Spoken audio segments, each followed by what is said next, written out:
Bleep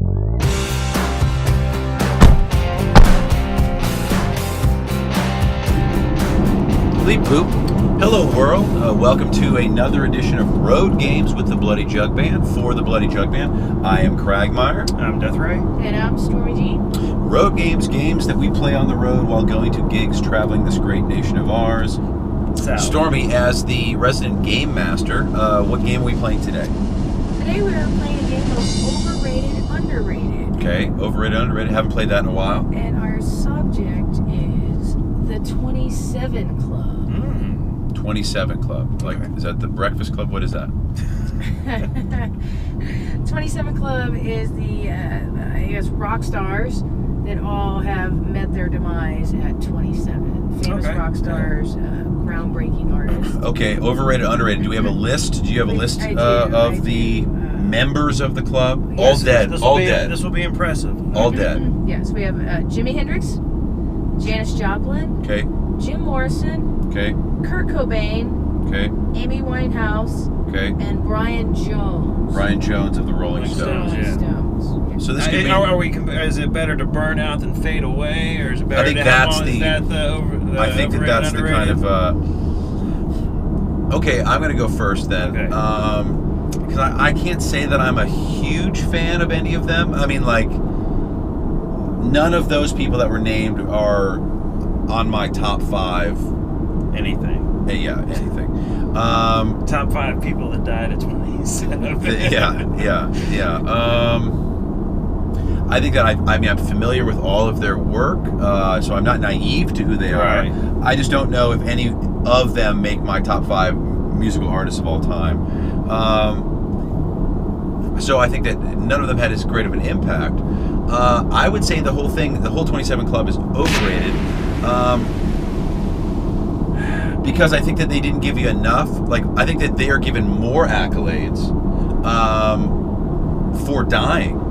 Right. You know, a lot of guys come out with a couple cool albums, and then they just come out with 30 more shitty albums, or they lose their record deal and you never hear from them again. Right. That could have arguably been any of these people. Now, okay, I guess if you're taking Jimi Hendrix in the equation and some of these other people, but I know that you and I were talking, recently about Kurt Cobain. I grew up in the grunge era, had a big thing for Nirvana. Dead or not, I don't think that Nirvana has the same staying power as some of the other bands of that era. So I think that he's given... that 90s era, that grunge era. Right, so I think that he's given more accolades. Like Alice in Chains. Right, but if he would have stayed around, if he would have lived, what would he still be doing? I don't know if Alice in Chains, are they still making music? Yes. Okay, so, I mean, but obviously not good music. I mean, that's not... is their new singer. Okay, well, so... you could have Nirvana with, just a bunch of jackasses. You could have it could be the new Guns N' Roses. You know what I mean? Right. I mean, do you think that if Kurt Cobain had not died, would Dave Grohl be the Dave Grohl Foo Fighters No. of today? He should have still been in the shadows. Right. Sure, So I mean, ultimately, So like that Kurt Cobain's death kind of opened the door. I think Nirvana had a tighter catalog overall than Foo Fighters, even though I like Dave Grohl a lot more. I think I would much rather hang out with Dave Grohl than Kurt Cobain, Sure. regardless of whatever. But I don't want to pigeonhole this whole thing based on Kurt Cobain or not. Amy Winehouse I thought was very talented. Brian Jones, I just got done reading the Keith Richards life thing. I think he was a fucking psycho, but very instrumental into the... would be no Rolling Stones without him. Sure. Jimi Hendrix, again, not one of my top guys. Janis Joplin, great singer. But, who knows what these people would have done a couple more albums in? Would they still be as prolific? Obviously, if they would have died at 28, they wouldn't be part of the club. Right. But again, I think these people burned out instead of fading away. I think that for a way to live life, not a bad motto, especially if you don't have children. I think once you get children, not the motto you want to live with. I think you want to stick around and see your kid grow up. If you don't, you're probably just a terrible parent. Like, hey man, peace out. I've got my 27's getting on top of I've got me. my heroin addiction. I know you're only like 5, but I gotta bounce. But I do think as far as music goes, you have people lived a long time, came out with a lot of great music. These people all died a little early, and I think that I know Randy Rhoads I'll throw in there as well.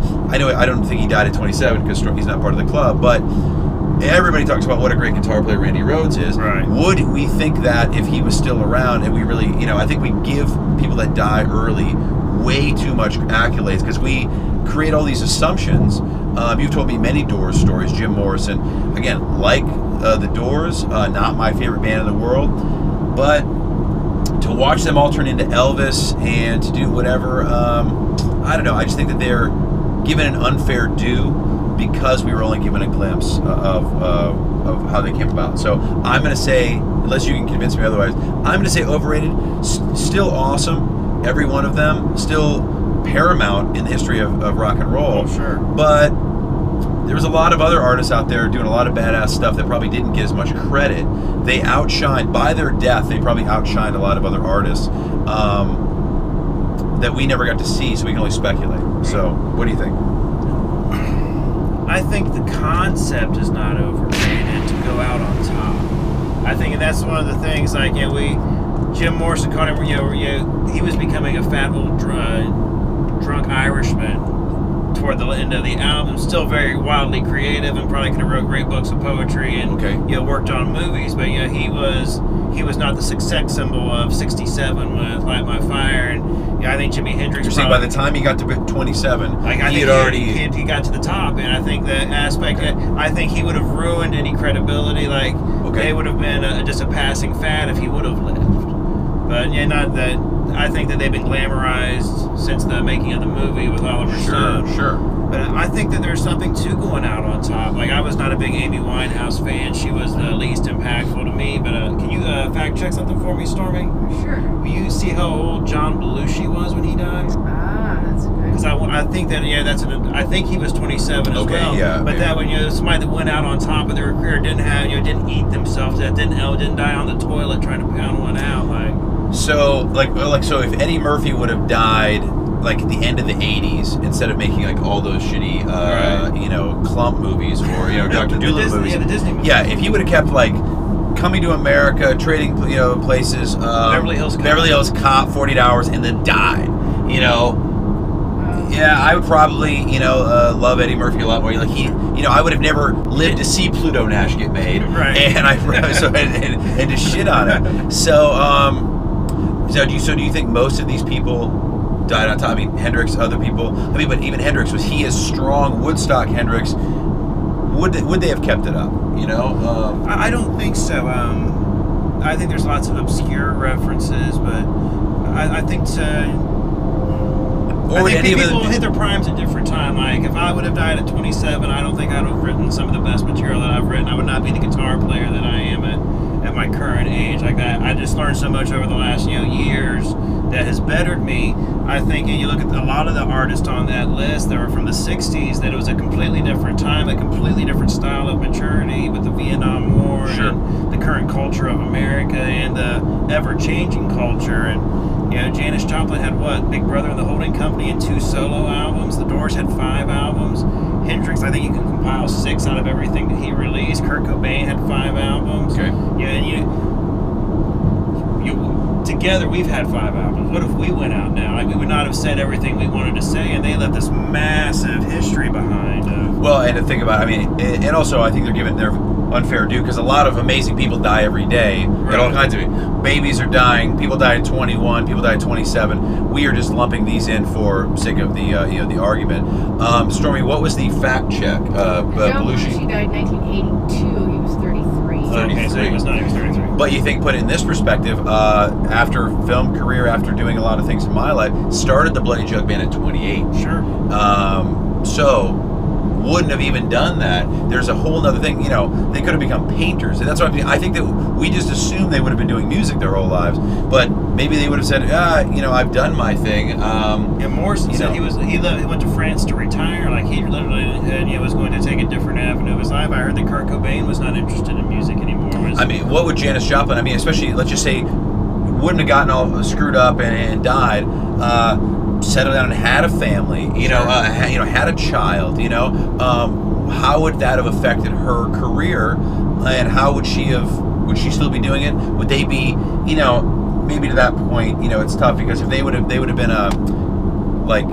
what's the guy, Mark McGrath from Sugar Ray? Sure, You know, yeah. I mean, he would be like, they'd be a host on ET or something. You know, it'd be like, oh, we got Jimi Hendrix's corpse in here, and he's going to talk about some, you know, bullshit. I would watch that. I still think that we give it over for fair due, but you're going to say what? They're underrated? Just the concept. Some people have overstayed their welcome. Okay. Creatively. Okay. Not that they don't have the right to create. I'm sure people say that about me. Just in that idea of there's been some artists that, you know, if they would have, their third album was so good, but then everything after that, oh my gosh, like, or you get more of the same, or you get bands that release the same album 14 times, still having these mega careers. And if you go back to their first album, like, oh wow, they just put new lyrics or the exact same, you know, thing Sure. they've always done. Sure. But that works for them. I don't think you can have multiples of that. One or two of those, and I got an adult dose. Yeah, I agree. I think it's very hard to stay relevant. If you don't die, I think keep coming to reinvent the wheel and not be criticized, to make everybody happy, make the fans happy. Because I think, you know, you're damned if you do, you're damned if you don't. If you're AC/DC, you give them more of the same and you're criticized, or you try to change it up and you're criticized. Right. You know, so I think that You can be criticized and not care. Right. You know, or like, you know, U2 or any of these, every time they made a kind of a change to their sound to try to keep up and try to stay relevant, they were pandered by their fans, you know, and just totally slammed. It took a long time for everybody to look back at a back catalog and go, oh, I see it as a whole. This is what I missed. But I think when you're alive and these albums are coming out, it's very, very easy to be critical of them. So I guess I'm going to stick. You didn't overly convince me. I could go neither over or under, but I do think there are instances where these people are outshining other people that maybe better deserve that kind of spot, but because they died, they've already got an autobiography. They've already got books. They've already got this, and there's so much speculation built into it. They didn't have time to detract from what they had done. Sure, Stormy. What do you think?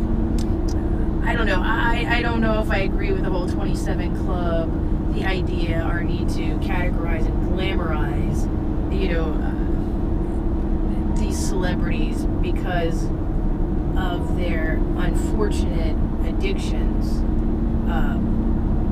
that ultimately led to their demise. And that's another point, that every one of them, these aren't like they all got hit by cars in 27. They all basically, you know, I'm sure some were more accident driven, but they all were, I mean, as far as I know, problems, drug abuse problems, that if they didn't get, you know, I know that Jimi Hendrix, his lady didn't turn him over to the side, and so he, you know, choked on his vomit, and, you know, whatever, but let's just say that they were all going down a path that potentially would have led them there, and not 27 to 28, 30, whatever. They were all going down a bad path. Let's hope they would have cleaned up. But they all basically took their own lives due to their drug abuse. So it is very hard to kind of glamorize, I guess, sex, drugs, and rock and roll. That's part of the mythos. But it is tough to look back and glamorize these people that all left their loved ones and basically self-sabotage themselves for their drug addictions and for the mistress of rock and roll, while, you know, there's a lot of people that do a lot of great stuff for humanity,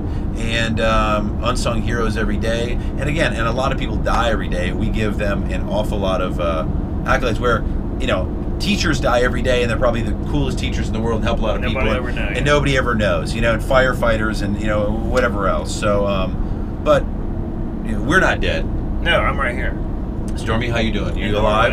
Yeah, I'm not dead. Okay, and I might be on my way out. And none of us hate to. You're 27 years none old. of us are. All of us made it. So none of us have the issue of being in the 27 Club. Although Baby Dingo, who is not in the vehicle with us, who is a member of the Bloody Jug Band, might still have a shot. We still might become uber famous, and he falls off the rocker and joins the 27 Club. There is still hope. Baby Dingo, for you, there is still hope. And we believe in you. If we killed him, would that... I don't think that I don't think that counts. We weren't getting there. We weren't getting famous yet, so we figured that'll push us over. That's going to push us over to the thing. Well, sorry, Dingo, you're the sacrificial lamb on this one. Thank you, brother. The sun is going down, and we are about to be at the venue, so we will see you down the road. Make sure to like, comment, and subscribe. Bye-bye.